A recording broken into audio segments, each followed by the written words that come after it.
ఏమమ్మా మనవరాలకి అన్నం తినిపిస్తున్నావా? ఎవడ్రా ఇండియాలో పేదరికం ఉందన్నది? చూడు చక్కగా పప్పుతో అన్నం తింటున్నారు. నన్ను కూడా నీ మనవడు అనుకుని ఒక ముద్ద పెట్టమ్మా.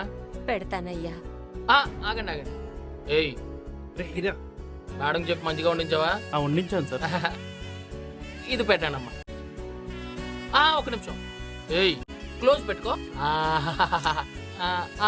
అలాగే ఉంచండి అలాగే ఉంచండి. వచ్చిందా?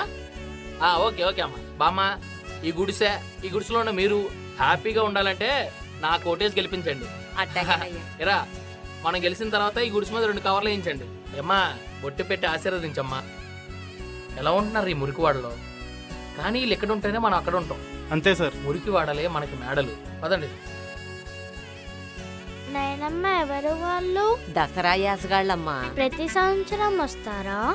ఈ యాసగాళ్ళు 5 సంవత్సరాలకు ఒకసారి మాత్రమే వస్తారు.